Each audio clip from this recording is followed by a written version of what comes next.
नमस्कार साथियों, स्वागत आप सभी का आपके अपने YouTube चैनल जीके जीत सर में। हमने एक शुरुआत की थी रीट भर्ती परीक्षा 2021 के अंदर कक्षा 6 से लेकर के जो 12 तक सामाजिक विज्ञान विषय और राजस्थान अध्ययन की जो पुस्तक लगती है उसके वन लाइनर जो क्वेश्चन है उसकी हमने शुरुआत की थी। हमने कक्षा 6 की सामाजिक विज्ञान के जो वन लाइनर उनका अध्ययन हमने कर लिया। अब हमारी स्टार्ट कौन सी है? राजस्थान अध्ययन। और राजस्थान अध्ययन का आज जो अपना तीसरा पार्ट है उस तीसरे पार्ट में कौन कौन से क्वेश्चंस बन रहे हैं इम्पोर्टेंट, तो उन क्वेश्चनों को हम आज इस वीडियो के माध्यम से जानेंगे दोस्तों। तो चलते हैं। और दोस्तों आप वीडियो को अंत तक ज़रूर देखें क्योंकि कक्षा 6 से लेकर के 10 तक राजस्थान अध्ययन बहुत ही इंपॉर्टेंट है और उसमें कौन कौन से क्वेश्चन बन रहे हैं वो रीट भर्ती परीक्षा के लिए इंपॉर्टेंट है। इसके अलावा BSCC और PTT के लिए भी वो भी देख सकते हैं, उनके लिए भी इम्पोर्टेंट है। तो चलते हैं। देखिए दोस्तों,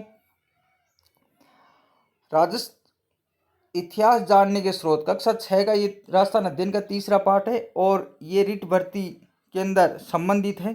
तो जानेंगे इतिहास जानने के स्रोत को कितने भागों में विभाजित किया जाता है। इतिहास को जानने के स्रोत को कितने भागों में बांट सकते हैं? दो भागों में। एक कौन सा होता है? पुरातात्विक स्रोत, एक साहित्य के स्रोत। तो ये आपको ध्यान रखना है, पुरातात्विक स्रोत और एक कौन सा होता है? साहित्य के स्रोत। क्वेश्चन नंबर 2 आपका यहाँ पर है, प्राचीन काल के अवशेष जिनसे हमें स्थान एवं घटनाओं के संदर्भ को समझने में सहयोग मिलता है। तो क्या कह रहा है? प्राचीन काल के अवशेष, प्राचीन काल के अवशेष जिनसे हमें स्थान और घटनाओं के संदर्भ को समझने में सहयोग मिलता है वो क्या कहलाते हैं? वो कहलाते हैं पुरातात्विक स्रोत कहलाते हैं दोस्तों। क्या कहलाते हैं? पुरातात्विक स्रोत। तो दोस्तों आप वीडियो को शेयर जरूर करें और चैनल को सब्सक्राइब कर लें दोस्तों। आपको कक्षा 6 से 12 तक परीक्षा से पहले पूरे पार्ट यहाँ पर कवर किए जाएंगे दोस्तों। और एक बार रिवीजन आप वीडियो को पूरा देखें ताकि आपका रिवीजन भी साथ साथ में हो जाएगा। तो चलते हैं। देखिए अगला क्वेश्चन, प्रतिहारों की जानकारी हमें किस अभिलेख से मिलती है? तो इंपॉर्टेंट क्वेश्चन है। प्रतिहारों की जानकारी कौन से? गठियाला अभिलेख से। कौन से अभिलेख से? गठियाला के अभिलेख से। प्रतिहारों की जानकारी हमें कहाँ से मिलती है? गठियाला अभिलेख से। फिर अगला क्वेश्चन है, चौहान वंश के इतिहास की जानकारी हमें कहाँ से मिलती है? चौहानों की जानकारी कहाँ से मिलती है? बिजोलिया शिलालेख से मिलती है। कहाँ से? बिजोलिया शिलालेख से। अगला क्वेश्चन हम चलते हैं। देखिए रावल समरसिंह के युग की जानकारी हमें मिलती है। रावल समरसिंह का जो युग है उसकी जानकारी कहाँ से मिलती है? चिरवा के शिलालेख से मिलती है। अगला क्वेश्चन है, ज्ञानक द्वारा रचित पृथ्वीराज विजय महाकाव्य से किस वंश की जानकारी मिलती है? तो कौन से की मिलती है? चौहान वंश की जानकारी मिलती है। किन से? पृथ्वीराज विजय। यहाँ पर दो क्वेश्चन बन रहे हैं। एक तो पृथ्वीराज विजय महाकाव्य किसके द्वारा लिखा गया? ज्ञानक के द्वारा। और इनसे अपने कौन से वंश की जानकारी मिलती है? तो चौहान वंश की जानकारी मिलती है। अगला क्वेश्चन है, हमीर महाकाव्य किसकी रचना है? ये भी इंपॉर्टेंट क्वेश्चन है। नैनचंद्र सूरी का ये काव्य है, महाकाव्य हमीर महाकाव्य, नैनचंद्र सूरी का। फिर अगला क्वेश्चन है, हमीर महाकाव्य से हमें जानकारी मिलती है चौहान वंश अलाउद्दीन खिलजी के रणथंबोर विजय के बारे में अपने को जानकारी मिलती है हमीर महाकाव्य से। अगला क्वेश्चन है, पश्चिमी भारत की यात्रा किसकी रचना है? तो ये कर्नल जेम्स टोड की ये रचना है, पश्चिमी भारत। तो ये ध्यान में रखना है, ये भी इंपॉर्टेंट क्वेश्चन है। फिर वंश भास्कर किसकी लिखी हुई है? सूर्यमल मिश्रण। वंश भास्कर किसके द्वारा रचित है? सूर्यमल मिश्रण के द्वारा रचित है। अगला क्वेश्चन है, वीर विनोद रचना किसकी है? तो ये श्यामल दास की है। किसकी है? श्यामल दास की। अगला क्वेश्चन चलते हैं। देखिए मारवाड़ राज्य का इतिहास की रचना किसने की? विश्वेश्वरनी नाथ ने की थी। तो ये भी इंपॉर्टेंट क्वेश्चन है, मारवाड़ राज्य का इतिहास। तो दोस्तों ये तीसरा पार्ट था आपका राजस्थान अध्ययन का। अब चलते हैं आज चौथे पार्ट में। तो ये इंपॉर्टेंट है दोस्तों, आप वीडियो को अंत तक जरूर देखें ताकि आपकी रिवीजन भी हो जाएगी कक्षा 6 से लेकर के 12 तक जो भी है। तो चलते हैं। वन लाइनर क्वेश्चन है, ज़्यादा आपका टाइम भी नहीं लगेगा, छोटे छोटे वीडियो में हम कवर कर लेंगे। अगला पार्ट नंबर 4, राजस्थान में प्राचीन सभ्यता स्थल। राजस्थान के जो प्राचीन सभ्यता स्थल है उसके बारे में। तो सबसे पहला क्वेश्चन यहाँ पर, भारत में प्रस्तर युग के अवशेष किन नदियों के किनारे प्राप्त हुए? तो जो प्रस्तर युग है वो कौन सी नदियों के किनारे? बनास, गंभीरी, बेड़च और चंबल नदी। तो ये आपको ध्यान रखना है, बनास, गंभीरी, बेड़च और चंबल नदियों के किनारे। फिर धातुओं में मानव ने सर्वप्रथम किस धातु की का उपयोग किया? तो कौन सी धातु का किया? तांबे का उपयोग किया। सर्वप्रथम कौन से का? तांबे का उपयोग किया। फिर अगला क्वेश्चन है, राजस्थान में ताम्र सभ्यता के अवशेष कहाँ से प्राप्त हुए? तो ताम्र सभ्यता के कालीबंगा, गणेश्वर, आहड़ से प्राप्त हुए। तो मुख्य तो ये आहड़ और गणेश्वर ये सभ्यता आपको ध्यान में रखनी है। फिर कालीबंगा सभ्यता किस नदी के किनारे स्थित है? तो ये दर्शवती नदी और सरस्वती नदी के किनारे, तो ये इसी का नाम है। फिर कालीबंगा सभ्यता की खोज किसने की? तो किसने की? अमलानंद घोष ने की। अमलानंद घोष है, अमलानंद घोष ने की। फिर कालीबंगा सभ्यता राजस्थान की किस जिले में से संबंधित है? तो ये कहाँ पर है? हनुमानगढ़ जिले में। फिर अमलानंद घोष की सभ्यता की पहचान के बाद कालीबंगा से उत्खनन करने का कार्य उत्खनन किसने किया? बीबी लाल और बीके थापर। बीबी लाल और बीके थापर। अगला है, कालीबंगा सभ्यता वर्तमान में किस नदी के किनारे है? तो कौन सी नदी? घग्गर नदी के किनारे में वर्तमान में। कालीबंगा में नालियां किस से बनी हुई थी? तो ये लकड़ी और ईंट से बनी हुई थी। कालीबंगा में मकान बनाने के लिए प्रयोग किया जाता था किसका? ईंटों का प्रयोग किया जाता था। कालीबंगा में अग्नि वेदिका कहाँ पर बनी होती थी? तो अग्नि वेदिकाएं कहाँ पर बनाई जाती थी? चबूतरों पर। ये भी आपको ध्यान रखना है। अगला क्वेश्चन है, कालीबंगा की नगर नियोजन व्यवस्था किस सभ्यता के समान थी? तो ये सिंधु घाटी सभ्यता के समान। जो नगर नियोजन की व्यवस्था है तो ये सिंधु घाटी की समान है। अगला क्वेश्चन है, कालीबंगा से प्राप्त नगरों में कृषि कहाँ की जाती थी? तो ये नगर की चार दीवारी के बाहर, नगर की जो चार दीवारी होती थी उसके बाहर खेती करते थे। फिर गाय के मुख वाले प्याले किस सभ्यता से प्राप्त हुए? गाय के मुख के समान जो प्याले होते हैं वो भी कहाँ से? कालीबंगा से। अगला क्वेश्चन, तांबे की बेल की मूर्ति कहाँ से प्राप्त हुई? तो ये भी कालीबंगा से। तांबे की बेल की मूर्ति कहाँ से? कालीबंगा से। फिर अगला है, कांस्य का दर्पण किस सभ्यता से प्राप्त हुआ? तो ये कांस्य का दर्पण भी कहाँ से हुआ? कालीबंगा से। किस सभ्यता में हाथीदांत से बना कंगा प्राप्त हुआ? तो कहाँ से? कालीबंगा से। फिर कालीबंगा सभ्यता का विनाश किस कारण हुआ माना जाता है? नदियों का पानी सूखने और मरुस्थल के बढ़ने से। तो ये आपको ध्यान रखना। देखो काफ़ी चीज़ें यहाँ से प्राप्त हुई।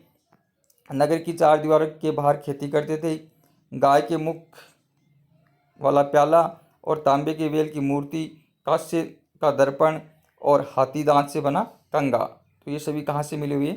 कालीबंगा से मिले हुए हैं।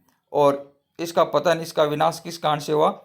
नदियों का पानी सूखने के कारण और मरुस्थल के बढ़ने से हुआ। फिर अगले क्वेश्चन से देखो, उदयपुर के धूलकोट का संबंध किस सभ्यता से है? तो धूलकोट का आर्य सभ्यता से है। फिर किस स्थान को पहले ताम्रवती के नाम से जाना जाता था? धूलकोट को। फिर धूलकोट की दीवारें किस से बनी होती थी? दीवार पत्थर और मिट्टियों से बनी होती थी। किस सभ्यता के मकान से में छह चूल्हे प्राप्त हुए? तो छह चूल्हे कहाँ से हुए? आर्य सभ्यता से। इंपॉर्टेंट है, छह चूल्हे कहाँ से प्राप्त हुए? आर्य सभ्यता से। फिर एक परिवार के छह चूल्हे मिलना किसका प्रतीक है? तो ये सामूहिक परिवार का प्रतीक माना जाता है कि छह चूल्हे मिले, ये किसका प्रतीक है? सामूहिक परिवार का, कि यहाँ पर सामूहिक परिवार मिलते थे। फिर अगला क्वेश्चन है, कौन सी सभ्यता जहाँ उच्च कोटि के चावल का उत्पादन किया जाता है? तो उच्च कोटि का चावल आर्य सभ्यता से। अगला क्वेश्चन है, आर्य सभ्यता में प्राप्त हुए चूल्हे किस प्रकार के हैं? तो ये भट्ठी के आकार के हैं। फिर कौन सा स्थल के निवासी बर्तन बनाने की कला में दक्ष थे? तो ये आर्य सभ्यता के निवासी। अगला क्वेश्चन है, आर्य सभ्यता से प्राप्त मिट्टी के बर्तन किस रंग में रंगे हुए हैं? तो ये लाल भूरे रंग में रंगे हुए हैं। अगला क्वेश्चन, राजस्थान की किस सभ्यता स्थल में 26 किस्म के मणि, 6 तांबे की मुद्राएं, 3 मोहरें प्राप्त हुई? तो ये भी आर्य सभ्यता में। ये इंपॉर्टेंट है, 26 किस्म की मणि और तांबे की मुद्राएं और 3 मोहरें यहाँ से प्राप्त हुई हैं। फिर धूलकोट के विध्वंस के बाद यहाँ के लोगों ने कौन से नए नगर बस आए? तो ये गिलुंड और भगवानपुरा में बस गए। अगला क्वेश्चन है, उदयपुर की वल्लभ तहसील का बालाथल किस सभ्यता से संबंधित है? तो ये बालाथल जो सभ्यता है वो ताम्र पाषाण कालीन आर्य सभ्यता से संबंधित है। फिर किस सभ्यता स्थल में 11 कमरों के एक बड़े भवन व दुर्ग जैसे चिन्ह प्राप्त हुए? तो बालाथल से। ये भी इम्पोर्टेंट है कि किस सभ्यता में 11 कमरों के एक बड़े भवन एवं दुर्ग जैसे चिन्ह प्राप्त हुए? तो ये कहाँ से? बालाथल से प्राप्त हुए। फिर अगला क्वेश्चन है, देखिए बालाथल से ताम्र सभ्यता के अलावा और किस सभ्यता के अवशेष मिले? तो यहाँ लोहा कालीन सभ्यता के अवशेष मिले।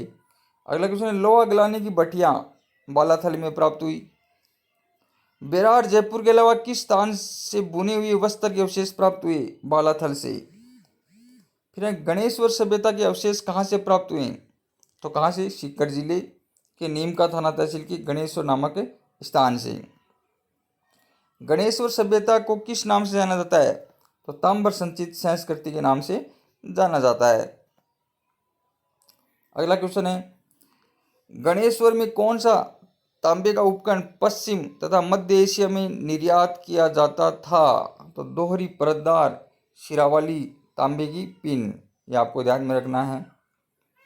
तो कौन से पश्चिम और मध्य एशिया में निर्यात किया जाता था ये?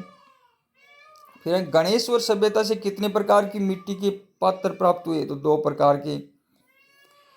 फिर लोहा कालीन पुरातात्विक स्थल राजस्थान में कौन कौन से हैं? लोहा कालीन कौन कौन से? एक तो बेराट है, एक सांबर और बागौर और रेड, ये क्या है? लोहा कालीन है। बेराट, सांबर, बागौर और रेड।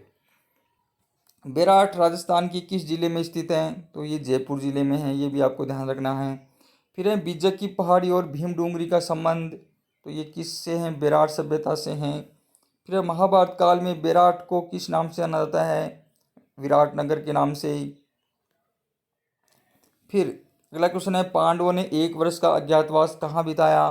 तो ये भी विराटनगर में बिताया। फिर राजस्थान में मौर्य काल का प्रमुख केंद्र रहा है, तो कौन सा रहा है? बेराट। फिर किस स्थान से अशोक के भाब्रू शिलालेख एवं बौद्ध मठ के अवशेष प्राप्त हुए हैं? तो ये आपको ध्यान रखना है, बेराट से प्राप्त हुए थे भाब्रू शिलालेख और बौद्ध मठ के अवशेष। इंपॉर्टेंट क्वेश्चन है।